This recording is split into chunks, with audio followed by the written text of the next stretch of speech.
ঈদে আমার একটা ওয়েব সিরিজ আসছে ছোট কাকু, যেটা প্রত্যেক ঈদেই আসে আফজাল হোসেনের। সো সেটা আসবে, ছোট কাকু আসবে। আরেকটা আমার শর্ট ফিল্ম আসবে কামনা। আর আমি যেহেতু নাটক করি না বহু বছর, তো নাটক তো আসবে না। আর ঈদে তো আমার সিনেমা আসছে না, সেটা তো আপনারা জানেন। ঈদ নিয়ে পরিকল্পনা কি?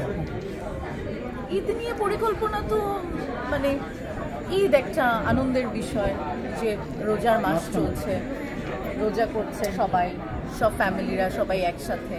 তারপর বিভিন্ন প্রোগ্রাম থাকে, আর শুটিং আছে। আমার শুটিংয়ে আমি আউটডোরে ছিলাম অনেকদিন, পুরো রোজাটা রাজবাড়িতে ছিলাম।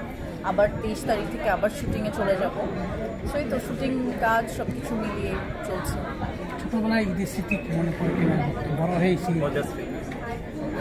মজার স্মৃতি, ছোটবেলার মজার স্মৃতি তো যখন ইন্টারভিউতে এরকম ক্যামেরার সামনে চলে আসে তখন মনে থাকে না। মজার স্মৃতি অনেক। ছোটবেলার যেটা সবচেয়ে মজার সেটা হচ্ছে যে ঈদের জামা বা ঈদের শপিং। তখন তো আর কাজ ছিল না, তখন তো অনেক ফ্রি টাইম ছিল, তো তখন অনেক শপিংয়ে হয়তো এভরিডে যেতাম। শপিংয়ের একটা এক্সাইটমেন্ট কাজ করতো, সেটা খুব মজা লাগতো। এখন তো আর সেই এক্সাইটমেন্ট নেই, এখন আর সেই শপিংয়ে যাব সবাই একসাথে সেই উত্তেজনাও কাজ করে না, ওরকম না। এখন যেহেতু প্রতিদিনই মানে কাপড় পরতে হয়, এত মানুষ গিফট দেয়, ওগুলাই প্রতিদিন পরতে থাকি, আর এত গিফট পাই আর কিনতেও ইচ্ছা করে না। গিফট আমার দিতে ভালো লাগে, বাট তা না যে পেতে ভালো লাগে না, পেতেও ভালো লাগে, কিন্তু আমার দিতে বেশি ভালো লাগে। আপু, আমরা সম্প্রতি দেখেছি যে বাংলাদেশে দর্শনের পরিমাণটা বেড়ে যাচ্ছে। কিসের দর্শনের পরিমাণটা বেড়ে যাচ্ছে।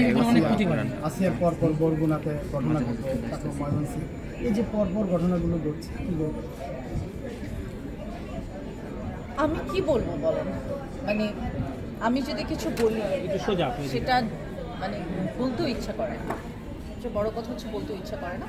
আমি 3টা ছবি এঁকেছিলাম, সেটা আপনারা হয়তো দেখেছেন ফেসবুকে। সো আমি আমার প্রতিবাদ জানিয়েছি ছবি আঁকার মাধ্যমে। এর আগেও আমি ছবি এঁকেছি। কি করব এখন, কি বলবো? এর চাইতে লজ্জার তো আর কিছু হতে পারে না। এবং একজন মেয়ে হিসাবে এটা তো ভয়ঙ্কর বিষয়, তাই না? মানে কি বলবো, মানে স্পিচলেস ছাড়া আর কিছু বলার নাই। সেটা কিছু বলতে ইচ্ছা করে না। এটা হচ্ছে উত্তর, যে কিছু বলতে ইচ্ছা করে না, কথাই বলতে ইচ্ছা করে না। দর্শনের ঘটনায় অনেক নারী প্রতিবাদী একটি মেয়ে, সে জায়গায় চুপ থাকার কারণ ভয়ে না, আমি তো চুপ নেই। আপনি তো দেখেছেন, আমি তো বললাম যে আমি ছবি এঁকেছি। সবার প্রতিবাদের ভাষা তো এক না, ঠিক আছে? সবাই চিৎকার করে প্রতিবাদ করতে পছন্দ নাও করতে পারে, এক একজনের প্রতিবাদের ভাষা এক। আমি আমার ছবি আঁকার ভাষায় হয়তো প্রতিবাদ করছি, বা হয়তো কখনো আমার সিনেমায় প্রতিবাদ করব। সবার কেন চিৎকার করে প্রতিবাদ করতে হবে? এক একজন তো এক এক রকম। আপনি চয়নিকা দিদি গত কয়েকদিন আগে বলছিল যে নারীরা আসলে এখন নিরাপদ না। আপনি কতটুকু নিরাপদ মনে করছেন বর্তমান সময়? কে বলছিল?